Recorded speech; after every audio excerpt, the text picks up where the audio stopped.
Hey guys, thanks for tuning in to another video on ForgottenWeapons.com. I'm Ian McCollum, and I'm here today at the Shooter's Outpost Museum in Hooksett, New Hampshire, taking a look at the standard Russian light machine gun of World War II. This is the Degtyarev, sometimes called a DP-27, sometimes called a DP-28. We'll talk about why that confusion exists in a few minutes. But first, I want to start with a little bit of an overview of the Russian adoption of light machine guns, because interestingly, Russia was one of the first countries to really take an interest in the box-fed light machine gun. They purchased Madsen guns in 1905. They had them in the Russo-Japanese War. And there were actually even plans put in place to manufacture the Madsen under license at the Kovrov factory in Russia. Now, these plans all fell apart, and we can talk about that later when we talk about the Russian Madsen specifically. But what I find really interesting is we then, the Russians sort of lose their appreciation for the mag-fed light machine gun before World War I. And through World War I, they really have nothing of the sort. It's heavy Maxim 1910 guns, primarily. And where most countries came out of World War I with a recognition of the tactical role of the light machine gun as embodied by something like the Lewis, or perhaps the Shosha or the BAR, a very much a one-man portable magazine-fed system. The Russians had the opposite experience. The Russians appear to have looked at the German guns and said, that thing, that MG08-15 Maxim, that is clearly the best pattern of light machine gun, presumably because while it was so heavy and bulky as to be largely impractical, it offered a tremendous amount of firepower because it was belt-fed. And it was a Maxim gun system that everybody in the world basically was very familiar with. It was a well-evolved system that worked really well. People understood it. And the Russians would actually adopt in 1925, after some trials, the Maxim-Tokarev, which is essentially really kind of comparable to the German MG08-18. The Maxim-Tokarev is essentially a Maxim 1910 receiver and action with an air-cooled barrel and a shoulder stock and a simple hand-operated trigger instead of spade grips. And the Russians would make almost 3,000 of these after adopting them formally in 1925. So most countries, where I'm getting at with this, most countries went, okay, the Maxim gun is way too heavy and bulky, let's get rid of it and let's focus on something lighter like the Lewis. The Russians, despite having this early experience with the Madsen, take the opposite path, and they actually adopt the Maxim-Tokarev. Now, that may leave you saying, well, clearly they didn't, because what's this thing? Now we get to the Degtyarev, and specifically we are talking about Vasily Alexeyovich Degtyarev.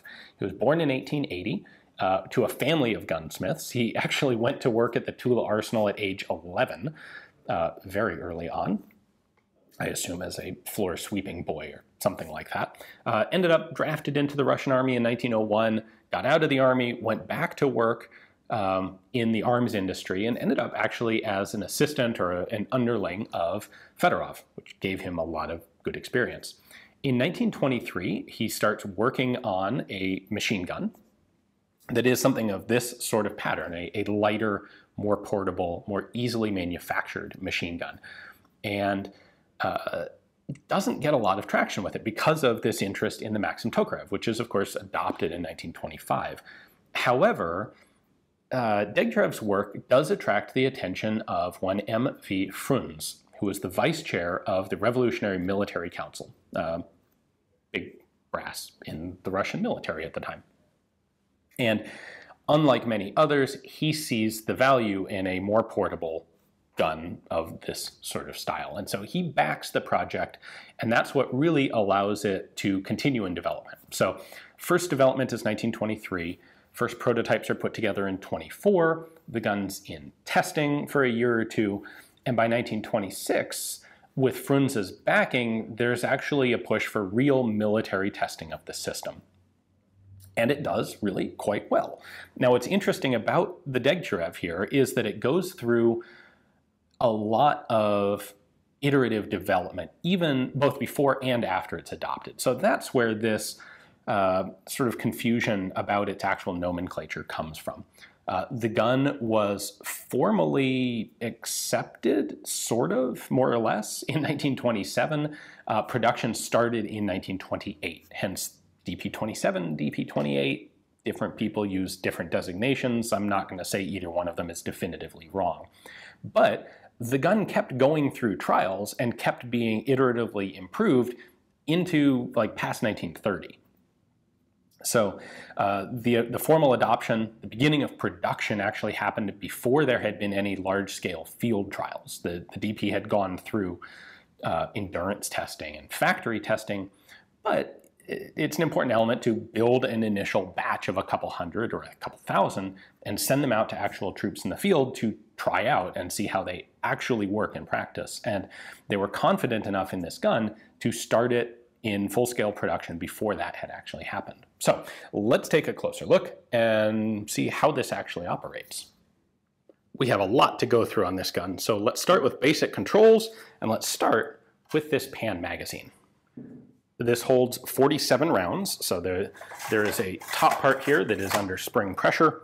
The cartridges are all facing inward, and this sort of magazine was designed, because it works really quite well, with a cartridge like 7.62 by 54 rimmed that is both significantly bottlenecked and also has a large protruding rim. Something like this is going to prevent the rims from interacting and causing feed problems. So there are a pair of hooks on the front, and there's a latch in the back. So to remove the magazine, I actually grab what is essentially the rear sight protector wings and pull them back. You can see our magazine catch right there. That allows me to lift the magazine up, and then it comes right out of its mounting. There are the two hooks that lock in under this tab on the barrel jacket. On the underside of the magazine, we have essentially the feed lips. There is one dummy cartridge in there that just serves for feeding purposes, but when I rotate this top part of the pan, you can see each of the little notches for a cartridge that would be in there, and they're going to feed just down like that and into the chamber right there. And now that we've got the magazine off, we can take a look at the rest of the gun much more easily. Those magazines were a source of complaint about their kind of bulky, awkward nature, but they're actually a pretty good solution to a large capacity magazine for that cartridge. So once we get in closer here, there is no manual safety or selector switch. The gun has no semi-auto setting, it's just full auto, and the safety is actually a grip safety located right here behind the trigger. So no trigger. This is our disassembly screw, which we'll get to in a moment. The guns were fitted with an oil bottle in the stock.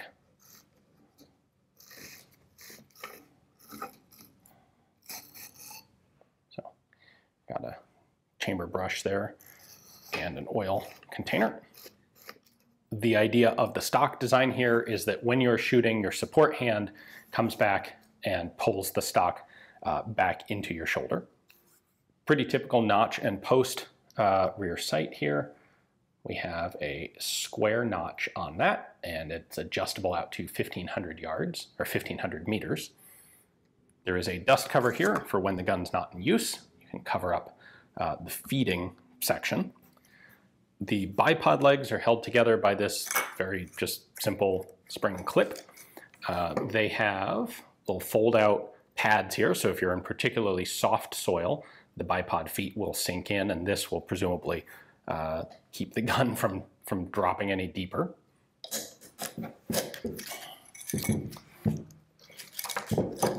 On the original DP-27 or 28, however you want to designate it, the bipod is actually held on just by this wing nut. So if I loosen that, I can take the whole bipod assembly off. There is a bit of pivot to this, so you can see that the legs slide right in there. And then there is a stop, or the bipod does stop when it's fully out. So you can pull the gun into yourself as the gunner, but you can't push into the bipod. If you push into the bipod, the legs will collapse like this. But if you pull back, they are solid. The front sight is just a round post. You can thread it in and out for elevation adjustment, and it is also windage adjustable. And then there's a nice big conical flash hider on the end. You will, by the way, sometimes see this reversed. You can shorten the gun by about 3 or 4 inches for storage by taking the flash hider off and just screwing it on backwards. I remember seeing some pictures out of like Ukraine a couple years ago of guys using them in combat with the flash hiders still reversed, which doesn't really do you any good. Lastly, for controls, we have a button on this side which allows removal of the barrel, because these do have quick change barrels. So these things can be really quite stiff. Let's see if I can get this one out. The idea is you push that button in and it's going to unlock the barrel. The barrel is held in place by a set of interrupted threads. So you can actually see up here on the front of the barrel shroud, our gas block right here is connected to the barrel, and you can see that it can rotate this direction, but not that direction. So if I push the button, cool, this one's gonna be relatively simple. I can then rotate the barrel about 30 degrees, make sure you have the action locked open so that the barrel's not held in place by the bolt.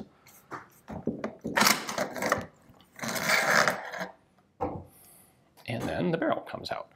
And there are our locking threads. There you go. This one's actually missing one of the gas block pins, but that gives you a pretty good idea of what we're looking at. It's a reasonably heavyweight barrel that can absorb a reasonable amount of firing, but it is quick change. So if you wanted or need to shoot this too much, you can get a spare barrel and swap them around. There is, by the way, no good way to grab this thing if it's super hot. You're going to need a glove. There's no barrel handle on it. Now, to continue disassembly, we're going to go ahead and drop the op rod, and then we're going to pull this thing out. This is very simple. So this is just, basically this is its own little flat spring, and you will basically always find an idiot mark on a Degtyarev, because the only way to unscrew this is to just scrape it across the side of the receiver. That's how it was designed. Once we pull this pin, there we go, like so, that allows us to separate the upper and lower halves of the receiver. The lower assembly actually sort of pivots off of the receiver. There we go, like that. We have a very simple trigger assembly. When you pull the trigger, the sear drops. That sear is catching on the bottom of the operating rod, which I'll show you in a minute. And the grip safety simply acts to block the trigger so that you can't pull it all the way down unless you have the grip safety engaged. Nothing else going on here. You may have been looking for the recoil spring behind the bolt. It is not there. It is actually wrapped around the gas piston down here, and so we have to disengage it before we can take all the guts out the back of the gun. To do that, we're going to take this little latch right here. We need to push it forward and then rotate it towards us. There we go. Now the recoil spring is unlocked. Normally this would be the end catch that's going to, when it's locked in place in the receiver, the spring has to compress when the bolt comes back. Now that it's unlocked, the whole thing can come out the back of the gun. And if we do that right side up so you can see what's coming out here, we have our spring and op rod, our bolt carrier, and our bolt assembly. This is just going to lift off very nicely. We have 2 locking flaps. This is very characteristic of Degtyarev. We will see Degtyarev develop several more guns. The RPD is a Degtyarev design. The DS-39 is a Degtyarev design. The DSHK is a Degtyarev design, and they all share this almost exactly like this style of bolt.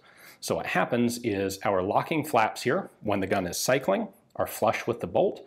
When the gun is in battery, the firing pin here actually acts as a wedge that pushes those flaps apart. So if I take the firing pin out, you can see that this is the wedge area right there. That's going to sit in here. And when it's back, the flaps are flush.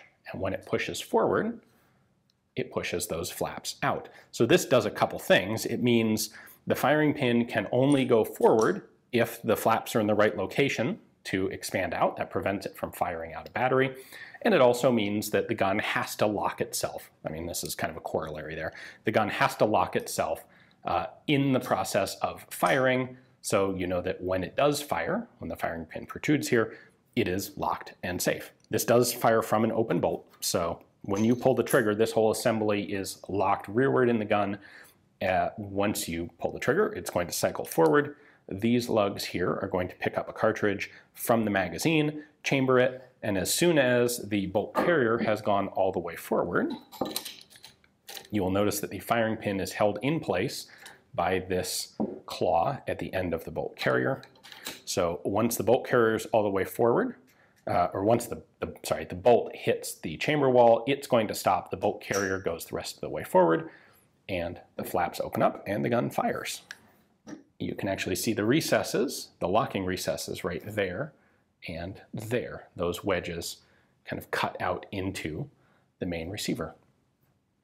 That's our ejector right there. So on the return stroke, that's going to kick a cartridge out. Ejection is straight downwards. And I mentioned that there was a lot of iterative development of the Degtyarev even after production began, like through 1930. And a lot of what they were working on were things like the firing pin and the extractors. They wanted to get the long-term durability of the gun up. And they did a really good job of it. By the time this thing was fully developed, which is to say the version that was actually in use in World War II, they had an overall lifespan of the gun of something like 100,000 rounds. 25 to 30,000 round life expectancies for parts like the firing pin and the extractor, which is really quite remarkable. And that's why, I mean, this is a massive firing pin. This is the sort of firing pin you would expect for something in like 50 caliber, not 30 caliber. So there's the whole thing field stripped for you. I think it should be fairly clear that this is a pretty robust, pretty simple gun to take apart. There aren't any particularly small parts to it. Yeah, there's some stuff that's not captive, like this, but we're talking about a design that dates from the mid-1920s. It really is a quite remarkably good gun for, considering how early it was actually developed. It's also worth pointing out that this was a relatively easy gun to manufacture. This isn't stamped submachine gun sort of territory, but far simpler, far faster, and more economical than guns like the Maxim-Tokarev or the 1910 Maxim, the heavy machine gun that the Russian army was heavily dependent on.